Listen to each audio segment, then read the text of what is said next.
अस्सलाम वालेकुम स्टूडेंट्स।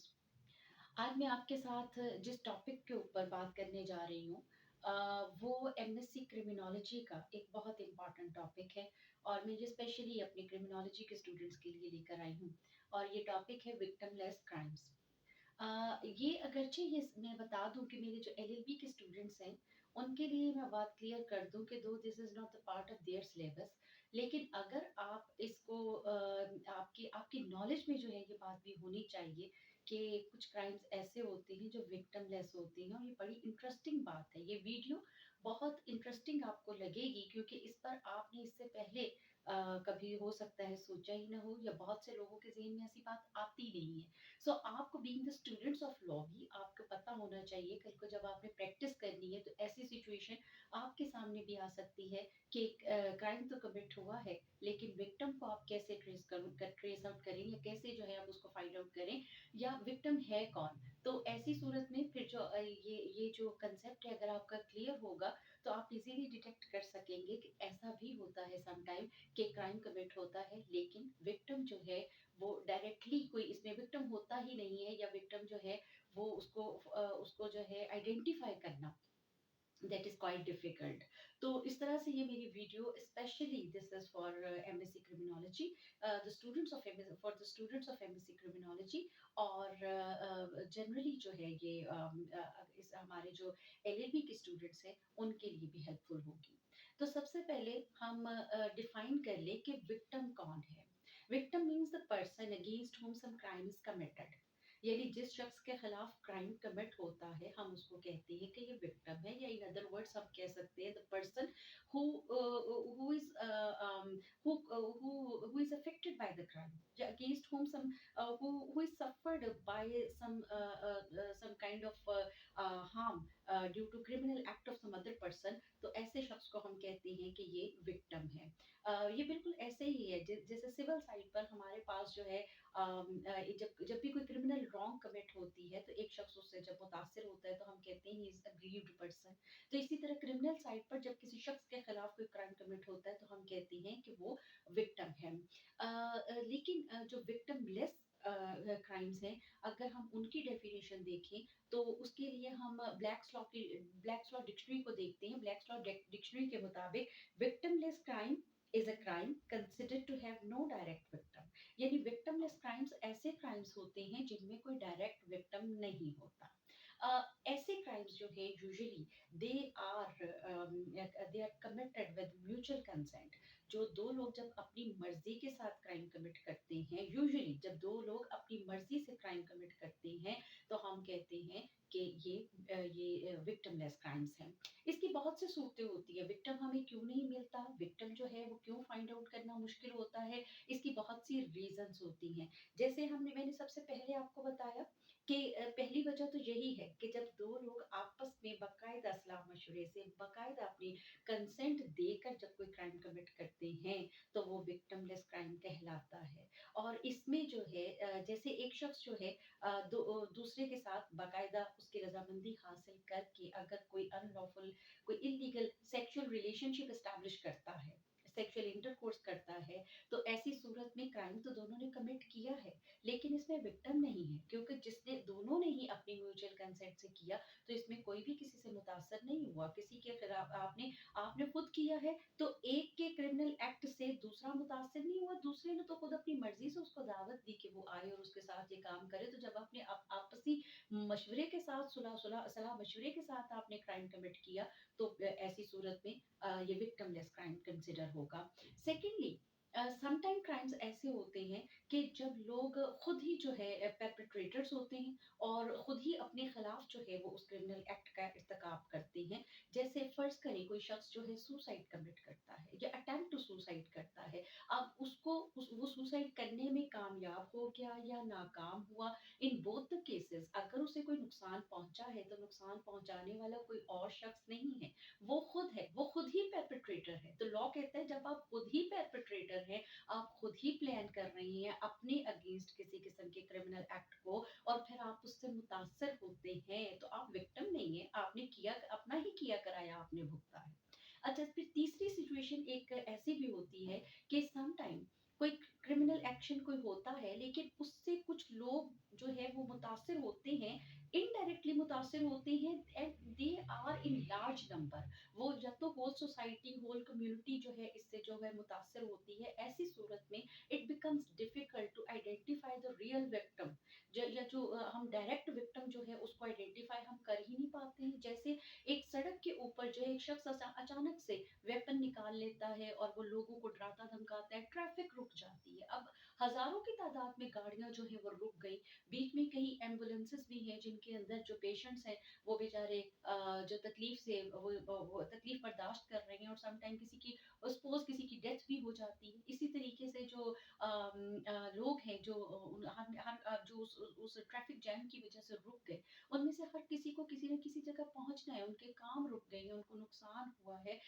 लेकिन इस सारी सिचुएशन की वजह से एक बड़ी तादाद में लोग मुतासिर हुए। इवन अगर ये सीन मीडिया पर चल रहा है तो घरों में बैठे हुए लोग जो हैं वो, उनके अंदर एंग्जाइटी आ गई है, एक हरासमेंट वो फील कर रहे हैं कि किसी भी वक्त कुछ भी हो सकता है, कोई भी शख्स जो है असलहा लहराता हुआ उनके सामने आ सकता है। तो एक क्रिमिनल एक्शन से पूरी सोसाइटी, पूरी कम्युनिटी मुतासिर हो रही है। आप किसी एक शख्स को या किसी पर्टिकुलर शख्स या अशखास को आप पॉइंट आउट नहीं कर सकते कि ये विक्टिम है। तो ऐसी सूरत में भी ऐसे क्राइम्स भी विक्टिमलेस कहलाते हैं कि जिनके अंदर जो है पूरी की पूरी कम्युनिटी ही मुतासिर हो जाती है। फिर विक्टिमलेस क्राइम्स की समटाइम सिचुएशन ये भी होती है कि ऐसे क्राइम्स जो हैं they are committed against non human bodies, और नॉन ह्यूमन या आर्टिफिशियल अथॉरिटीज जो हैं उनके खिलाफ होता है। जैसे गवर्नमेंट, गवर्नमेंट एक नॉन ह्यूमन ऑर्गेनाइजेशन है। अगर कोई क्रिमिनल एक्ट होता है अगेंस्ट गवर्नमेंट, तो ऐसा जो एक्ट है वो भी विक्टिमलेस क्राइम कहलाता है, क्योंकि गवर्नमेंट एक नॉन ह्यूमन जो है वो एक अथॉरिटी है और वो डायरेक्ट विक्टिम नहीं मानी जाती है। तो ऐसे ऐसे क्राइम्स जो अगेंस्ट द गवर्नमेंट कमिट किए जाते हैं वो भी विक्टिमलेस क्राइम्स की डेफिनेशन में फॉल कर जाते हैं। अच्छा, जब मैंने आपसे ये कहा कि विक्टिमलेस क्राइम्स की जो सबसे एक वेल नोन जो फॉर्म है that is that they are committed by mutual consent, तो अगर हम इसके एसेंशियल्स को, एसेंशियल से पहले अगर हम इस बात को डिस्कस कर लें कि ये जो कंसेंट वाली बात है, तो इससे एक बात जो है वो हाईलाइट हो जाती है कि विक्टिमलेस क्राइम्स के लिए the persons who are involved in committing these crimes, they must be adult। यानी ये ऐसे क्राइम्स होते हैं जिनमें एडल्ट ही इन्वॉल्व होते हैं। जैसे अभी मैंने आपसे कहा कि कंसेंट का होना जरूरी है। इसकी एक शक्ल जो है वो ऐसी है कि जिसमें कंसेंट म्यूचुअल कंसेंट से किया जाता है। तो चूंकि एक माइनर अपनी कंसेंट नहीं दे सकता, कानून जो है वो इस बात पर एग्री है, इस पॉइंट पर कोई दूसरी राय नहीं है कि एक माइनर जो है वो अपनी फ्री कंसेंट नहीं दे सकता, वो उसके उसके अमाल के लिए आप उसको जिम्मेदार करार नहीं दे सकते। तो जब एक माइनर फ्री कंसेंट नहीं दे सकता है, तो अगर एक माइनर किसी क्राइम में इन्वॉल्व होता है, भले ही वो अपनी फ्री कंसेंट से क्यों ना वो उसमें इन्वॉल्व होता हो, लेकिन वो क्राइम विक्टिमलेस क्राइम नहीं कहलाएगा। अब इसको यूं समझे कि अगर दो एडल्ट पर्सन आपस में मिलकर वो ड्रग्स का बिजनेस करते हैं, या एक शख्स जो है वो किसी से ड्रग्स लेता है और वो पीता है और वो उसको जो है वो उसमें जो है अपने आप को किसी भी सूरत में एडिक्ट वो करता है, तो ऐसी सूरत में वो विक्टिमलेस है, क्योंकि जो कुछ उसने किया है उसने अपनी मर्जी से किया है।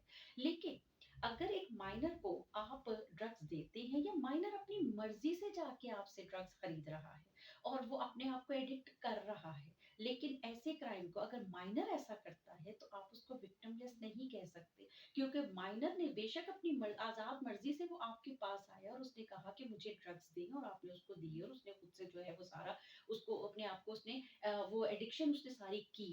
लेकिन फिर भी आप इसको विक्टिमलेस नहीं कह सकते, क्योंकि माइनर जो है वो अपनी फ्री कंसेंट रखता ही नहीं है। कानून उसके बारे में ये प्रिज्यूम करता है और इस बारे में बिल्कुल क्लियर है कि माइनर को उसके अमाल के लिए जिम्मेदार हम करार नहीं दे सकते। इसलिए अगर विक्टिम जो है किसी केस के अंदर इन्वॉल्व होता है, तो हम उस क्राइम को विक्टिमलेस नहीं कहेंगे। विक्टिमलेस क्राइम सिर्फ वही होते हैं जिनके अंदर सिर्फ एडल्ट पर्सन जो हैं वो इन्वॉल्व होते हैं। वो एडल्ट पर्सन अगर कमिट करते हैं इस किस्म के ऑफेंसेस, तो हम कह सकते हैं कि ये विक्टिमलेस हैं। बच्चा जहां पर शामिल हो जाएगा वो विक्टिमलेस नहीं रहेगा। अच्छा, इसकी जो है एसेंशियल जो इसके इसके एलिमेंट्स हैं विक्टिमलेस क्राइम्स के, उसमें सबसे पहले तो आ जाता है कंसेंट, जिसकी अभी मैंने आपसे बात की कि it must be done with the mutual consent of the of दूसरा जो है इसमें कोई डायरेक्ट विक्टिम नहीं होता है। ये ऐसे ऑफेंसेस होते हैं जिसमें डायरेक्टली कोई इन्वॉल्व नहीं होता या फिर इनडायरेक्टली लोग इन्वॉल्व होते हैं या आइडेंटिफाई इजीली किए नहीं जा सकते हैं। तो इस किस्म के ऑफेंसेस का ये एक एसेंशियल एलिमेंट है। प्लस इसमें जो है वो एज फैक्टर की जैसे मैंने आपसे बात की, इफ यू आर बिलो 18 तो आप अगर इन्वॉल्व होते हैं तो crime shall not be considered as victimless.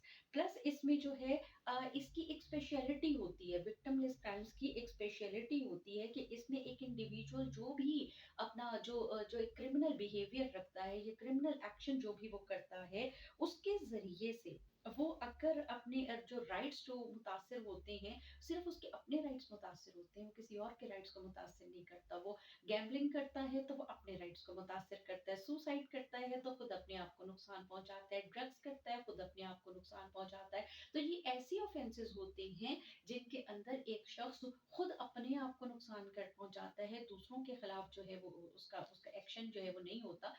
वो खुद ही कोई अपने ही राइट्स जो हैं वो अपने हाथों से ख़त्म कर रहा होता है।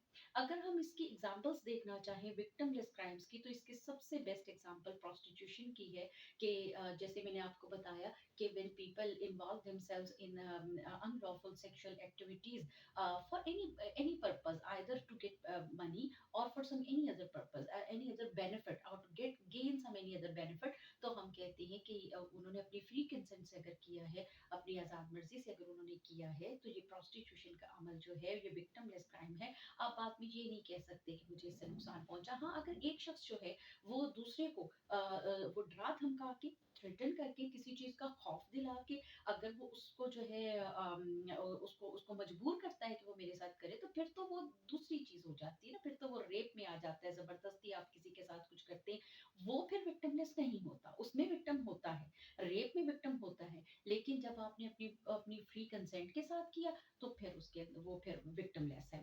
इसी तरीके से इसकी जो दूसरी बड़ी एक वेल नोन फॉर्म है, एक एग्ज़ाम्पल है दैट इज़ गैम्बलिंग। गैम्बलिंग में भी एक गैम्बलर जब खेल रहा होता है, जुआ खेलता है, जब भी वो उसमें कुछ करता है, बेट लगाता है, लोग बेट लगाते हैं, कार्ड्स खेलते हैं, तो वो अपनी फ्री कंसेंट से कर अगर एडल्ट खेल रहे हैं तो। अगर बच्चे को आपने इन्वॉल्व किया बीच में, तो बच्चा फिर विक्टिम होगा और बच्चे की अपनी कोई कंसेंट है ही नहीं। आपने उसको साथ में इन्वॉल्व किया तो जो कुछ वो कर रहा है, उसकी भी ज़िम्मेदारी आपके ऊपर आएगी।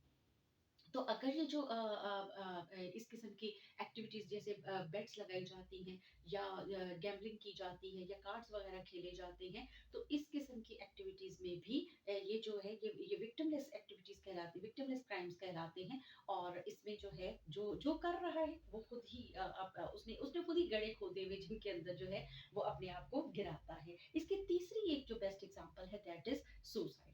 सुसाइड भी एक ऐसा जो है एक एक्ट है, एक कि जिसको जो क्राइम में आता है। सुसाइड कमिट करना जो है ये एक क्रिमिनल एक्ट है।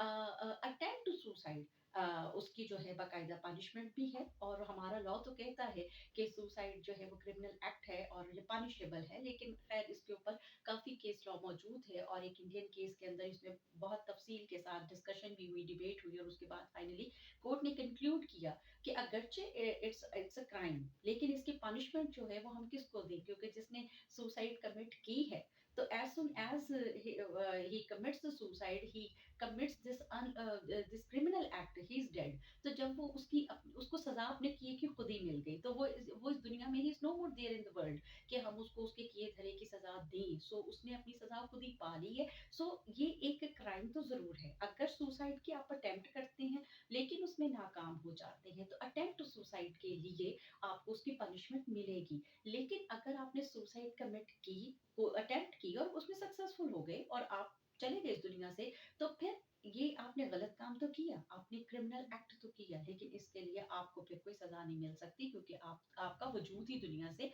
खत्म हो गया। लेकिन सुसाइड अगर कोई शख्स करता है, तो खुद उसने सारा कुछ किया है, खुद उसने अपनी जान गंवाई है, ये विक्टिमलेस क्राइम है। सुसाइड एक क्राइम है और विक्टिमलेस क्राइम है। अगर ये सक्सेसफुल हो जाता है तो ये विक्टिमलेस क्राइम है। हाँ, अगर सक्सेसफुल नहीं भी होता, सपोज किसी ने अटेम्प्ट की है, सक्सेसफुल नहीं भी हुआ, तो विक्टिमलेस है क्योंकि जो कुछ भी उसने किया है वो उसका परपेट्रेटर वो खुद ही है। वो उसने उसने खुद ही जो है वो सारे का सारा प्लान किया और खुद ही जो है उसने उसको एक अमली शक्ल उसने दी है। एक और जो इसकी एग्जांपल है इन क्राइम्स की वो ड्रग्स की है। जब आप जो है वो परचेज़ करते हैं या आप एडिक्शन करते हैं या आप जो है ड्रग्स की स्मगलिंग वग़ैरह जो भी सॉरी स्मगलिंग नहीं, जब आप ड्रग्स लेते हैं, जब आप अपने आप को एडिक्ट करते हैं, तो इसमें आप खुद अपनी मर्ज़ी के साथ अगर एडल्ट लोग हैं, अपने आप को खुद जो है ड्रग्स में आप इन्वॉल्व करते हैं, तो आप इसके लिए खुद से ज़िम्मेदार हैं, कोई और इसके लिए ज़िम्मेदार नहीं है। आप खुद ही जो है इसके विक्टिम हैं और आपने खुद सारा कुछ किया है। सो ओवरऑल ये क्राइम जो है, ये विक्टिमलेस क्राइम कहलाएगा। एक और जो इसकी एक लास्ट में मैं आपको एग्ज़ाम्पल देना चाहती हूँ, that is the violation of law. यहाँ पर बहुत से ऐसे लॉज़ होते हैं जो मतलब सेफ्टी मेजर्स आपसे लॉ रिक्वायर करता है in certain circumstances that you must be taken in order to protect your own life and in order to ensure the safety of other people as well। जैसे law कहता है कि while you are traveling आपको जो है seat belt बांधनी चाहिए और या फिर आपको जो है आप मोटर बाइक चला रही हैं तो आपको हेलमेट पहनना चाहिए, आपको जो है पैदल चल रही हैं तो फुटपाथ के ऊपर से गुजरना चाहिए। ये सेफ्टी मेजर्स हैं जो लॉ रिक्वायर करता है कि हम सबको जो है फॉलो करने चाहिए। लेकिन होता क्या है कि हम लोग ऐसा नहीं करते। अगर एक शख्स वो फुटपाथ पर से फुटपाथ पे चलने की बजाय वो सड़क के दरमियान में चलता है और या फिर वो पुल पर से सड़क क्रॉस करने की बजाय वो चलती हुई सड़क को भागकर बेध्यानी से और वो रास्ता भी नहीं है जहाँ से वो उसको क्रॉस कर रहा है और वो कोई एक्सीडेंट उसका हो जाता है, तो इसके लिए वो खुद ज़िम्मेदार है क्योंकि कानून ने तो गवर्नमेंट ने तो आप उसके लिए एक एक जो है वो रास्ता बनाया कि आपने यहाँ से सड़क क्रॉस करनी है, लेकिन आप वहाँ से नहीं क्रॉस कर रहे, आप सड़क के बीचों-बीच भागे जा रही हैं, तो ऐसी सूरत में एक्सीडेंट होता है, तो आप जो है इसके लिए खुद आप ज़िम्मेदार होंगे, ये विक्टिमलेस क्राइम होगा, किसी और को आप ब्लेम नहीं कर सकते। इसी तरीके से आपने अगर हेलमेट नहीं पहना है या सीट बेल्ट नहीं बाँधी है और एक्सीडेंट हो जाता है, तो जो नुकसान आपको पहुँचता है, आप उसके लिए आप खुद ज़िम्मेदार होंगे, विक्टिमलेस होगा ये क्राइम क्योंकि इसमें जिसको भी जो उसको हार्म पहुँचा है, वो उस हार्म के लिए अपने खुद से वो रिस्पॉन्सिबल है। तो इस तरह स्टूडेंट्स हमने देखा कि विक्टिमलेस क्राइम्स जो हैं, ये एक लॉ का एक बड़ा इम्पोर्टेंट ये कंसेप्ट है और ये जनरल रूल की एक एक्सेप्शन है। यानी जनरल रूल तो ये है ना कि where there is a criminal act there is a victim. जब भी कोई क्राइम आप कमिट करेंगे तो विक्टिम ज़रूर होगा। लेकिन एक्सेप्शनल सर्कमस्टांसेस में क्राइम कमिट होता है, लेकिन विक्टिम नहीं होता या डायरेक्ट विक्टिम नहीं होता या विक्टिम है लेकिन आइडेंटिफाई नहीं होता। तो प्रैक्टिकली जब हमारे लॉ के स्टूडेंट्स के लिए स्पेशली मैं कह रही हूँ कि प्रैक्टिकली जब आप फील्ड में उतरेंगे तो आपको ऐसी सिचुएशन से भी सामना आपको करना पड़ेगा। सो ये बात भी ये एक आपकी नॉलेज के लिए ये लेक्चर जो है उस वक्त आपके बहुत काम आएगा जब ऐसे किसी विक्टिमलेस केस से केस जो है वो इस किस्म का आपके पास आए। और जो हमारे एमएससी क्रिमिनोलॉजी के स्टूडेंट्स हैं उनके लिए तो है ही ये बहुत हेल्पफुल क्योंकि उनके तो सिलेबस का एक इम्पॉर्टेंट टॉपिक है क्रिमिनोलॉजी का। इसलिए आई होप कि आप लोगों के ऊपर ये चीज़ क्लियर हुई होगी, विक्टिमलेस क्राइम्स क्या होती है, उनकी डेफिनेशन, उनकी फॉर्म्स और उनके एसेंशियल एलिमेंट्स। अपने कमेंट्स के ज़रिए आप मुझे ज़रूर बताइएगा कि आपको लेक्चर कैसा लगा और अगर फर्दर भी आपको किसी किस्म की इलैबोरेशन की ज़रूरत होगी तो डू टेल मी और अपने कमेंट्स जो है मुझे देते रहिए और अगर मेरा चैनल अभी तक सब्सक्राइब नहीं किया है तो काइंडली उसको सब्सक्राइब कर दीजिएगा। बहुत शुक्रिया। अल्लाह हाफ़िज़।